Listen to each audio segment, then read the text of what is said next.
Assalamualaikum warahmatullahi wabarakatuh.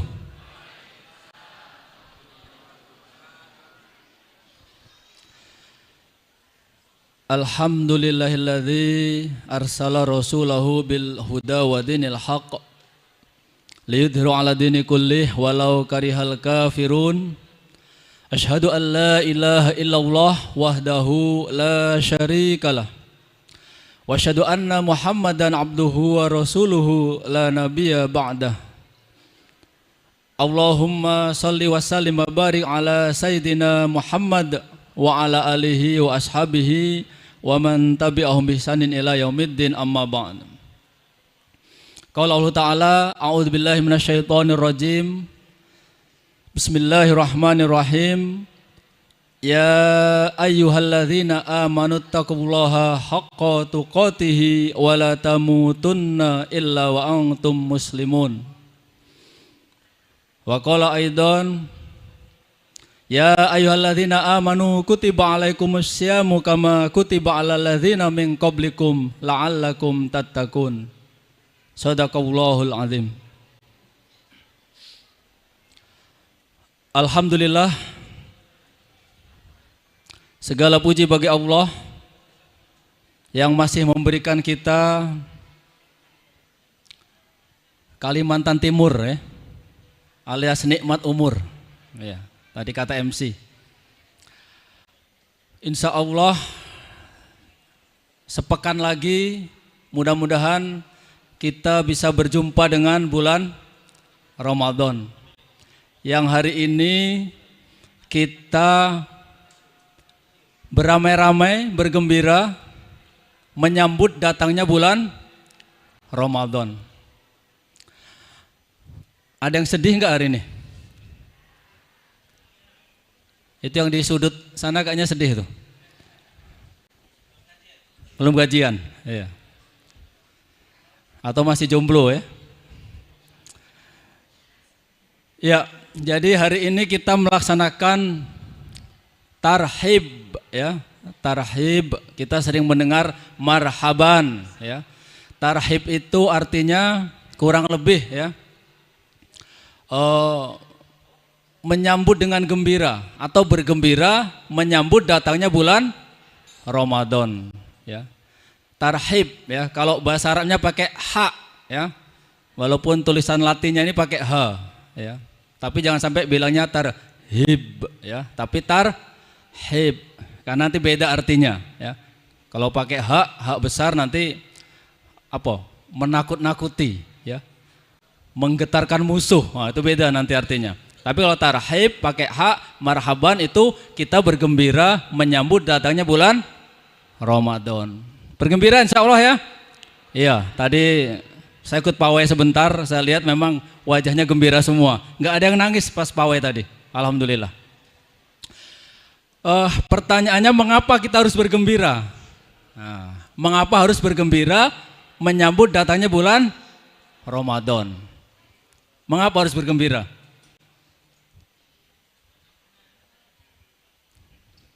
Ngapa nggak boleh sedih? Karena ada yang sedih, ya. Biasanya para smoker tuh agak sedih dikit, ya. Ya, smoker atau alhisab, ya. Itu agak sedih tuh, enak puasa. Nah, jadi nggak boleh ada dalam pikiran kita, sikap kita itu sedih dengan datangnya bulan Ramadan.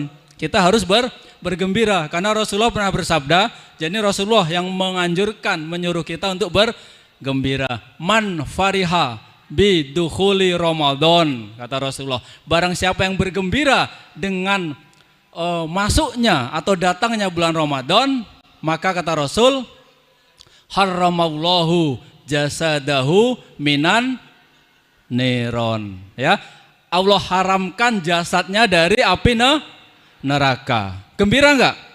Maka harus bergembira. Baru bergembira menyambut datangnya saja kita sudah diberikan kabar oleh Rasulullah untuk diharamkan tubuh kita dari api neraka.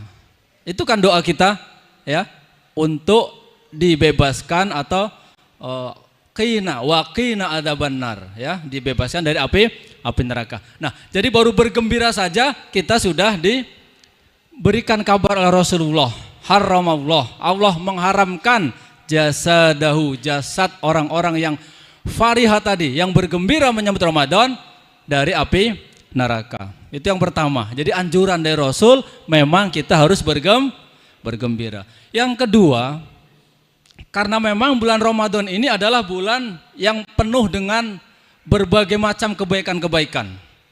Ya. Banyak sekali kebaikan-kebaikan di bulan Ramadan. Dan kebaikan-kebaikan itu biasanya dirangkum dalam satu kata, yaitu berkah, keberkahan. Siapa yang bilang Ramadan itu penuh keberkahan? MC atau panitia? Ya. Bukan saya juga yang bilang, tapi Rasulullah Shallallahu Alaihi Wasallam. Ramadan itu bulan yang penuh dengan keberkahan. Rasul pernah bersabda dari jalur Abu Hurairah, ya.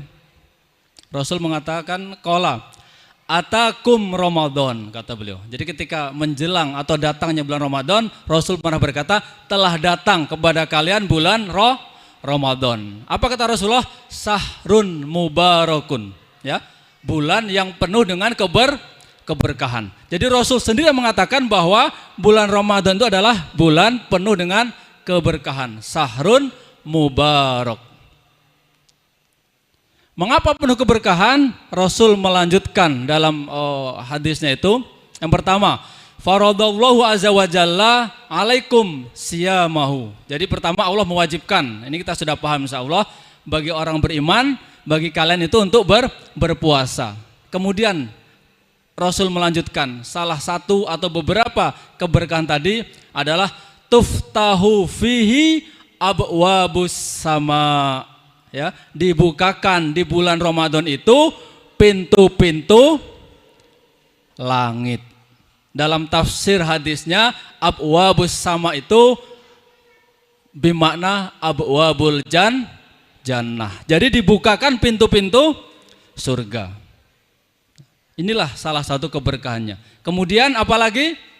Wa tuhlaku fihi abwabul jahim. Ditutup pintu-pintu jahim atau pintu neraka. Nah, lemak nian kan? Pintu surga dibuka selebar-lebarnya, pintu neraka ditutup. Kemudian Rasul juga menjelaskan wa tuhallu fihi maradatus syayatin, dan dibelenggu maradatus syayatin atau bermakna kibarus syayatin, penghulu atau pembesar-pembesar setan. Nah, jadi ini informasi juga ini, yang dibelenggu itu ternyata setan-setan yang apa istilahnya ya? Bos-bosnya ya. Marodah itu diartikan sebagai al-kibar atau kibarus syayatin, penghulu-penghulu setan. Berarti prajurit-prajuritnya tidak dibelenggu. Nah, itulah mengapa di bulan Ramadan yang katanya setan dibelenggu masih ada yang bermaksiat. Ternyata masih ada kerucu-kerucunya. Nah, ya, yang galak ganggu kita, membuat keindahan-keindahan dengan maksiat-maksiat. Juga karena memang hawa nafsu manusia, juga ada juga setan-setan dari kalangan manusia. Masih banyak yang ganggu kita. Ya enggak? Nah, jadi itu.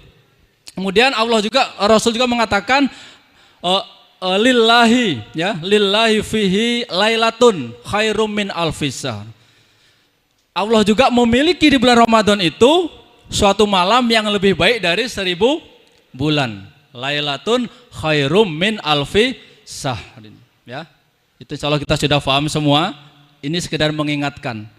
Tapi kata Rasulullah, man hurima khairoha faqad hurima. Barang siapa yang terhalang dari kebaikan tadi, termasuk kebaikan malam Lailatul Qadar tadi, maka dia termasuk orang-orang yang tercegah dari mendapatkan kebaikan. Oleh karena itu, dari keberkahan-keberkahan yang Rasul gambarkan tadi, itu baru sedikit ya, kita harus bisa meraihnya.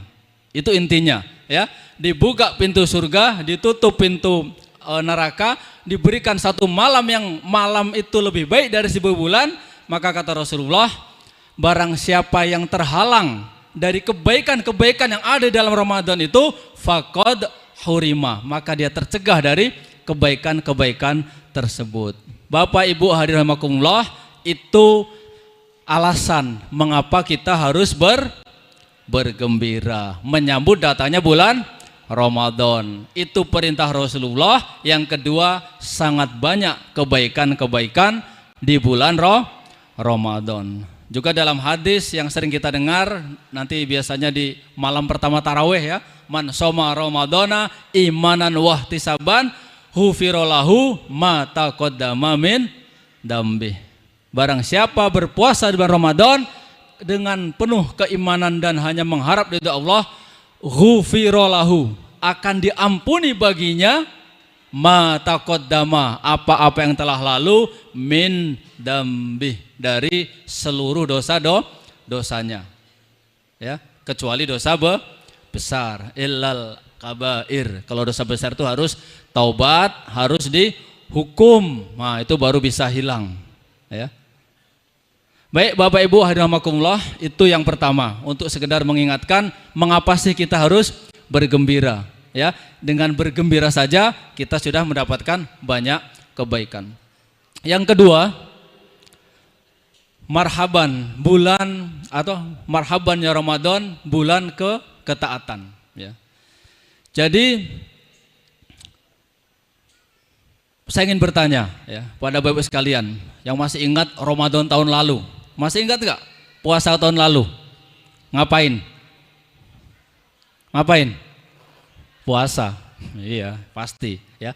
Ramadan tahun lalu, kalau ada yang masih ingat apa yang kita lakukan, kondisi seperti apa, kemudian apa saja yang kita lakukan ya. Kalau kita ingat-ingat, pasti di bulan Ramadan itu ketaatan kita meningkat ya. Ketaatan itu meningkat. Makanya para sahabat itu ingin setiap bulan itu berisi dengan Ramadan, karena memang Ramadan itu ketaatan itu benar-benar meningkat. Betul apa betul? Betul bae apa betul nian? Nah, betul nian, ujung Palembang ya. Jadi Ramadan itu memang ya secara tidak sadar ya, kita itu mengalami peningkatan ketaatan ya. Secara individu ya. Orang-orang yang tadinya enggak ya biasa-biasa saja ya, itu di bulan Ramadan tiba-tiba taat ya. Sholat tarawih itu enggak perlu di Pak RT ya, atau pengurus masjid keliling RT, keliling kampung untuk ngajak tarawih. Itu kalau bulan Ramadan hari pertama itu masjid enggak muat ya, taat ke masjid. Bahkan yang biasa rajin ke masjid biasanya malah dapatnya paling belakang. Siapa yang pengalaman cak itu? Nah, ya, yang biasa rajin ke masjid kalau bulan Ramadan ke bagian tempat paling belakang. Duluan orang-orang yang selama ini jarang ke masjid. Ya. Ini pengalaman pribadi caknya ya. Iya, itu fakta bahwa Ramadan adalah bulan meningkatnya ketaatan, paling tidak ketaatan individu, paling tidak itu pekan pertama Ramadan ya. Kalau bicara pekan kedua, pekan ketiga itu lain lagi nanti pembahasannya ya. Jadi Ramadan itu memang bulan peningkatan ketaatan ya. Tetapi kita saksikan nanti kapan ketaatan itu menurun lagi setelah kita Ramadan ya. Hari pertama Lebaran itu biasanya sudah mulai terjadi penurunan ya. Tapi hari kedua dicas lagi dengan puasa Syawal biasanya. Tapi nanti bulan Zulqaidah ya, bulan Muharram, bulan apalagi Jumadil Ula, itu biasanya terjadi penurunan ya, bahkan jauh, sehingga ketika Ramadan akan datang lagi kita terasa berbeda ya. Orang-orang kembali kepada habitatnya ya. Nah, karena itu momen Ramadan ini memang diadakannya tahrib Ramadan ya, di dibacakannya doa-doa sejak bulan Rajab itu untuk mengingatkan kita bahwa sebentar lagi datang bulan Ramadan. Nah, jadi mudah-mudahan ya Ramadan ini menjadi wasilah atau sarana bagi kita untuk meningkatkan ketaatan kepada Allah Subhanahu wa taala secara pribadi, secara individu masing-masing kita. Nah, tetapi hadirin rahimakumullah, Ramadan ini adalah satu bagian dari perintah-perintah Allah Subhanahu wa taala. Ya. Karena itu tadi sudah disampaikan oleh MC bahwa kita tidak bisa hanya taat pada satu aspek atau pada satu perintah Allah Subhanahu wa taala. Karena apa? Perintah-perintah Allah, syariat Allah itu sangat banyak. Dan Ramadan adalah salah satu dari perintah Allah Subhanahu wa taala. Dan taat kepada syariat Allah, baik itu Ramadan, puasa di bulan Ramadan, kemudian dan perintah-perintah lain adalah konsekuensi dari akidah kita, konsekuensi dari keimanan kita kepada Allah Subhanahu wa taala. Oleh karena itu,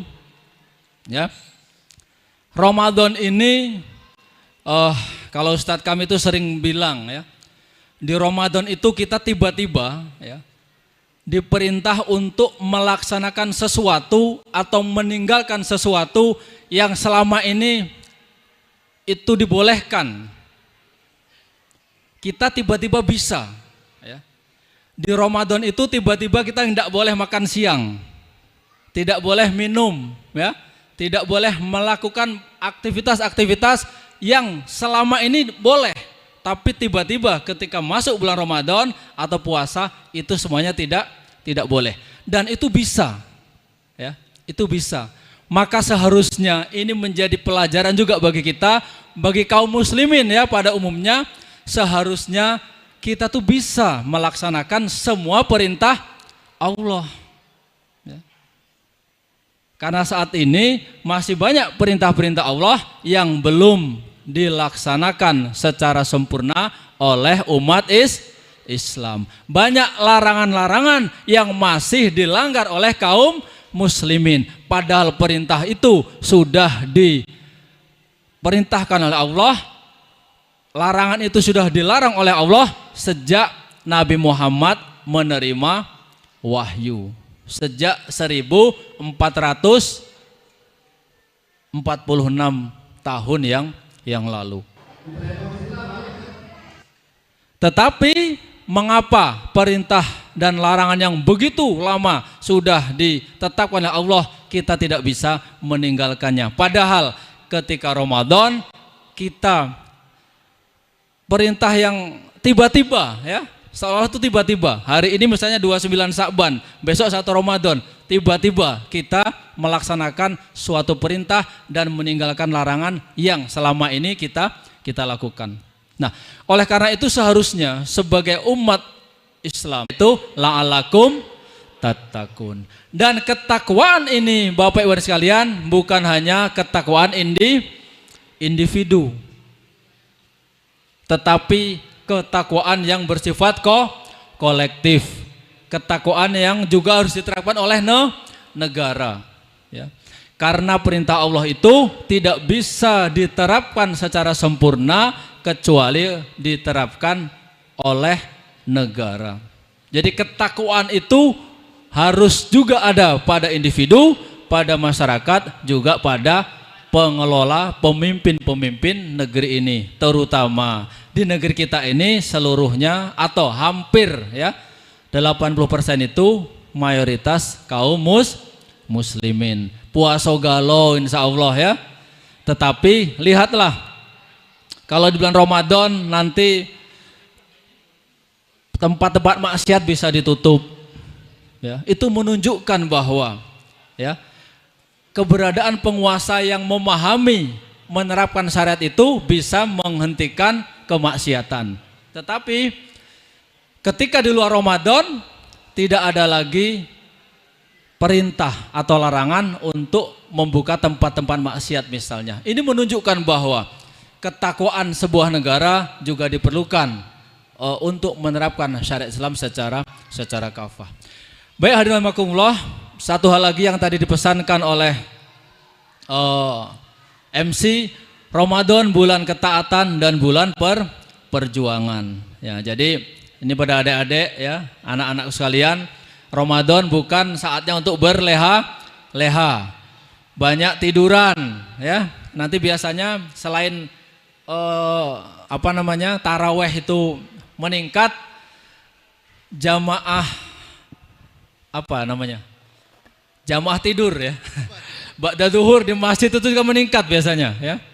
Nunggu asar, tiduran semua di masjid. Baca Quran 5 menit, tidurnya 2,5 jam ya. Itu alasannya biar dapat pahala ya, daripada tidak beramal, daripada ngomongin orang, lebih baik tidur gitu. Itu benar di satu sisi. Tetapi Rasulullah dan para sahabat tidak mencontohkan seperti itu. Ramadan juga menjadi bulan perjuangan kaum muslimin. Dalam surat Al-Baqarah juga ya, yang tidak jauh dari perintah puasa Ramadan, ayat 216 ya. Itu Allah berfirman, a'udzubillahi minasyaitonirrajim, kutiba alaikumul qital. Ya. Telah diwajibkan bagi kalian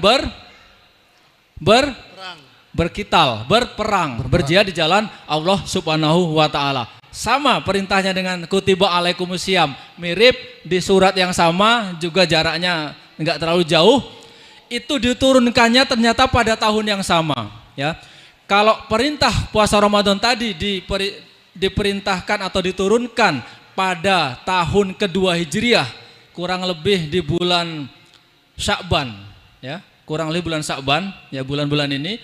Kalau perintah untuk berperang di jalan Allah, kutiba alaikumul qital tadi ternyata juga diperintahkan di tahun kedua Hijrah. Bulannya itu di akhir bulan Rajab. Kalau tidak salah, ya, di akhir bulan Rajab. Ketika terjadi ekspedisi Abdullah bin Jahsy menjelang perang Badar. Jadi coba Bapak Ibu bayangkan, datang perintah berpuasa sebulan penuh di bulan Ramadan, datang juga perintah untuk berperang di jalan Allah, berjihad. Maka kita kenal dalam sejarah, dalam sirah dakwah Rasul, perang Badar itu kemenangannya terjadi pada tanggal 17 Ramadan. Jadi di bulan Ramadan, ya.